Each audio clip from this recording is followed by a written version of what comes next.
Hi, my name is Melissa. I write under the pen name Mary Jean Adams. You can call me MJ because that is both my initials of my real name and my pen name, so it works out pretty well. I have been an avid Twitter user since 2012. Not too coincidentally, that was when I published my first book. I had been using Twitter before, somewhat casually and, for work purposes and things like that, but really got serious around 2012. I have about almost 7,000 followers, which is not actually huge, but I know it takes a while to get to that first at least 5,000, 6,000, 7,000. I mean, it can take some effort there. So I thought I would share some of the ways that I got there with Twitter, actually just with Twitter tools and not with any of the other tools that are out there. I want to emphasize that these are legitimate ways, and we're not talking about signing up for one of those services that promises 10,000 followers. One of the problems with those is that they actually will use all kinds of tricks to follow people and then unfollow them really quickly and follow fake accounts and things like that. And what you may end up with is 10,000 followers, but they're not necessarily 10,000 followers that really matter to you or you to them. So these are legitimate ways. And unfortunately, there is no quick way to do this, but there are quicker ways to do this than just waiting for people to follow you. So there's really three ways I want to talk about today. I'm going to show my screen so that I can show you Twitter itself. And actually, you can follow along. I'm using Zoom to record this, so just in case anybody wondered, you can actually see that there. So anyway, my home screen, Mary Jean Adams, as I said, I've got 67, 89 followers, and I am following slightly more, about 100 more or so. The first way, and one of the best ways, maybe if you're new to Twitter to follow people, is just to find a hashtag that makes sense and follow that. So you could follow, for example, Writing Community. I know a lot of you are actually members of that, and you follow that hashtag regularly. So if you type it in the search bar, you're going to find people who include Writing Community in their profile. There's a couple that they actually write up front, so you could click on those. And then you also find a stream of tweets that people have Writing Community in there. So if you wanted to look at who these people are, you can hover over their name and you can see whether you're already following them or not.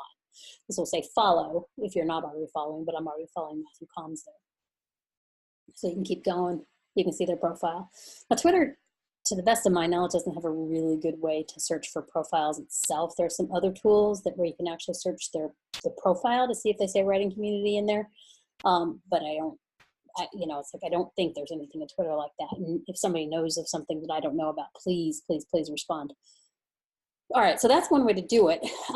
But you might want to narrow your search down a little bit. So for example, if you write in a specific genre like I do, you might actually want to look for writers with just that genre. Now, I think you can actually do it from that Twitter search bar, but the tool I really like to use is Twitter Advanced Search, and you can get to this through the toolbar. However, it's a convoluted way to get there. So what I use is I just type in Twitter Advanced Search into Google and just bring it up. And I mean to actually add this to my bookmarks there. One of these days I'll probably get around to doing it, but I haven't done it yet. Anyway, so don't go searching through Twitter and looking for it because it's really hard to find. Now you can type in, let's say if I want to narrow down my search to maybe Writing Community and romance as the two hashtags that I wanted to find people who tweet about. I could use those two hashtags. If you put those in these hashtags, though, it's going to bring up anyone who tweets about either Writing Community or romance. And so you're going to find all those same people that just tweeted about Writing Community in there. So it's not really narrowing down your search. What you have to actually do is put it into all of these words. And then I still use the hashtags because I don't want just romance in there because Lord knows what you're going to come up with. So I will just write Writing Community and then romance hashtag, which tends to be a hashtag used by romance writers and not middle-aged single men looking for things. Just type on search. And there you can see the same kind of screen comes up, but now there are people who just say Writing Community and romance in their tweets, and a couple of people who have it actually in their profiles. So again, hover over it to see if there's anybody in there that you want to follow. Actually, that's me. Surprise, surprise. You can keep going and then follow them or not follow them. What the heck? I'll follow Marvel Studios. That always sounds like a good thing to do. So that's one way to do it. The other thing that you can do is you can actually, if you've got somebody who seems to be really into your genre and maybe tweets a lot about it, you might actually see who they follow. So I'm going to go to Stephanie Patterson is a indie writer that I've discovered recently who I really like her books. And I suspect she will not mind if I use her as an example. So if I go to her account, her page, I can actually see who she's following. Now you could see who's following her too, and it might be like-minded, people who might be interested in what you have. But I usually find that this is probably not a really clean list in terms of who to follow. I actually like going to the following so I can see who she follows. And one of the reasons I'm using her account as an example is because she tends to be pretty pure about who she's following. So if you look through these, you can see that she's following other writers and oftentimes romance people as well. So there's, this doesn't work for all accounts because you can have people who follow all kinds of, different various accounts and, maybe they're into knitting or something like that, like a lot of the folks in my critique group are, and they follow all kinds of yarn accounts and stuff like that. So, or people who follow cat accounts, that's another common thing. But, if you search a little bit through it, it can give you some good people to follow as well. Let's see, the next thing I wanted to talk about was lists. So hopefully you've discovered lists, but lists are very, very helpful. And I'll show these using Rain Hall's account. She's another indie writer. She writes what she calls horror, but they're not gory works, but she also does a lot of really good writer's craft novels, or not novels, but writer's craft how-to type of books as well. So I've read a few of them and they're actually quite good and easy reads, quick reads, inexpensive. So you might want to check her out.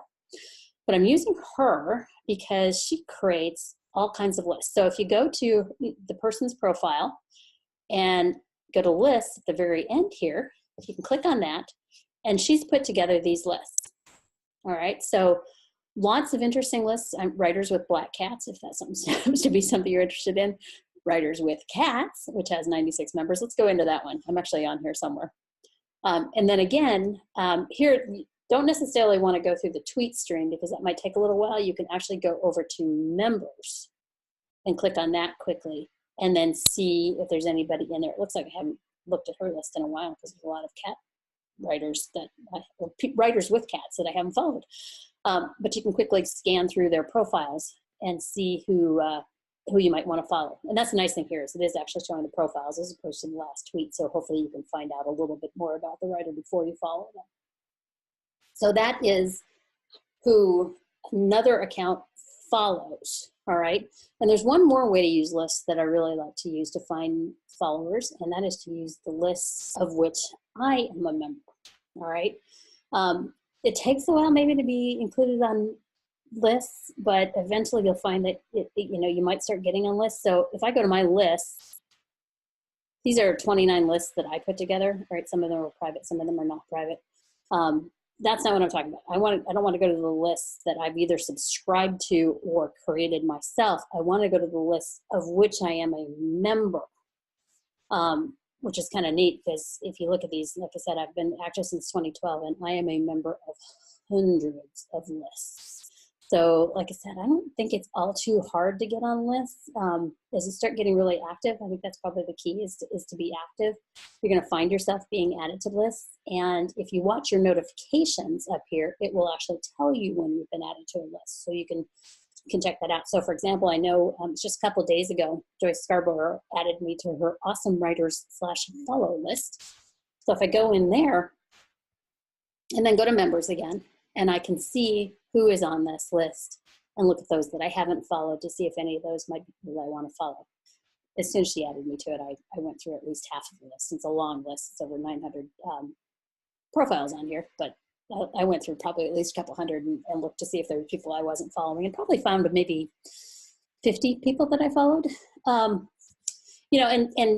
Those are the ways that I wanted to focus on. But let me just on that note, talk a little bit about how many you can follow and how many you want to follow, because again, like I said, the scammers, that's what they're doing, is they're following hundreds of people a day, if not thousands for you.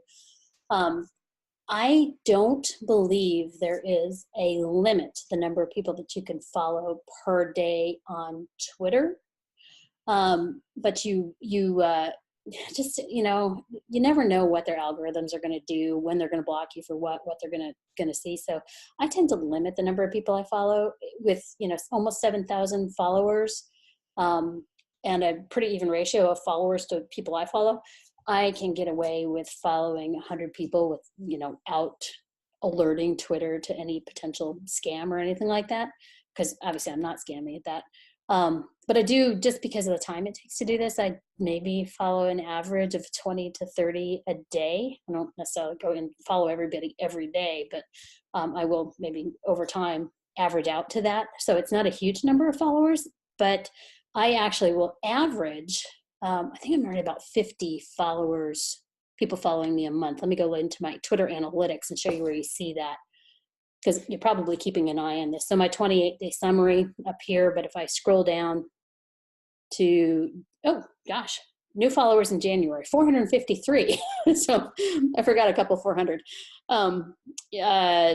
Looks like December was a little bit lower for me, 128. January's been good. Oh, interesting. But Twitter analytics, again, you just go up to your picture in the corner there, your profile picture. Let's go back, and I'll show you again where I got that. I'm gonna go back to home, go to your profile picture in the corner, and go to analytics. And that's where you can see your 28-day summary, which my 28-day summary is looking pretty good. And then my January statistics also look pretty good. So give you a little bit of a metrics to shoot for. Anyway, so that's all I just want to show you. I wanted to do something quick to give you some ideas of what I do. If you have comments, if you think, you know, anything I've said is inaccurate, for heaven's sakes, please let us know. Or if you have ways that you find followers that make sense for you, that work for you, please share those as well. And hopefully some of you who are new to Twitter, this may help you get perhaps a little bit of a jump start.